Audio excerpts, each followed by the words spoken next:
Hi there, today we're going to be looking at the NHS Core Values. So objectives for this session. Firstly, we're going to look at what the NHS Core Values are, and then look at why they're significant and important. Then move on to a practice question, and then look at how to tackle that question. So here are the 6 NHS Core Values. I put them all in bold here, and then an example of how each one of them can be espoused in daily practice. So let's go through them one by one. Firstly, working together for patients. Again, this is all very self-explanatory. So the example that I've given here is the medical team curing a pneumonia while an occupational health team can take care of the home plans of that patient. Compassion, everything the team does should be compassionate. And the example I've given is that a clinician taking a few extra minutes to listen to a patient's worries about an upcoming treatment, rather than just telling them what the treatment is and moving on with the day. Respect and dignity. A nurse treating each patient the same with a respect for each patient's queries and not dismissing any of those. Improving lives, again, very self-explanatory. Planning and delivering a care plan that can markedly improve someone's quality of life. Commitment to quality of care. Everything the NHS does should be of the highest standard possible. And this is highlighted in this core value, such as a clinician making an extra effort to get a rare new treatment for a patient. And then finally, everyone counts. So an example I've given is that no patient being denied treatment by any NHS service. So why are those important? Well, the NHS core values have been formed by extensive collaborative liaison with NHS staff, its patients, and the general public to come up with those 6 core values. And they are practiced daily by everyone in the NHS. So that covers the principle of daily practice by everyone, and they also quite well aligned. They're also quite well aligned with the 4 pillars of medical ethics. Universality, we just sort of spoke about that briefly, in that everyone in the NHS should be focused around these core values, not just doctors or direct employees. And then finally, it's worth mentioning that these core values can be thought about quite a lot, actually, when it comes to answering medical ethics questions. And also that regulatory organisations such as the GMC and the Royal Colleges also think about these core values when they're carrying out their own practices. So just to go through them again, underneath each of the values, I've got written here what the NHS gives as a description for each of those values. So working together for patients basically means that patients come first in everything the NHS does, and that they will go to great lengths to ensure that is espoused.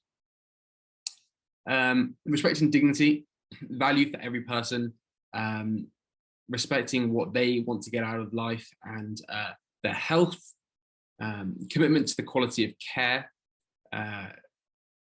earning trust placed in us by insisting on quality, principally safety, effectiveness, and patient experience. Of course, I'm sure you'll agree those are all very important factors. Moving on, compassion, improving lives, and everyone counts. So compassion, again, I'm sure you know exactly what that means. You're going to have quite a lot of time spent trying to convince your interviewers that you are a compassionate person, but it is one of the NHS core values, so for good reason.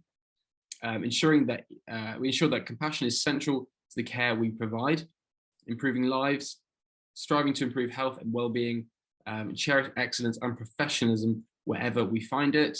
And then finally, everyone counts. And I think a really key part of everyone counts is that accepting that difficult decisions have to be taken, and that when resources are wasted, opportunities are also wasted for others. So I know that was quite a whistle-stop tour of the NHS core values, but that's the first 2 objectives covered. Moving on to a practice question now. So here's the question. Can you give an example of how the core values can be expressed outside of clinical practice? So first thing to do here is to pick a core value.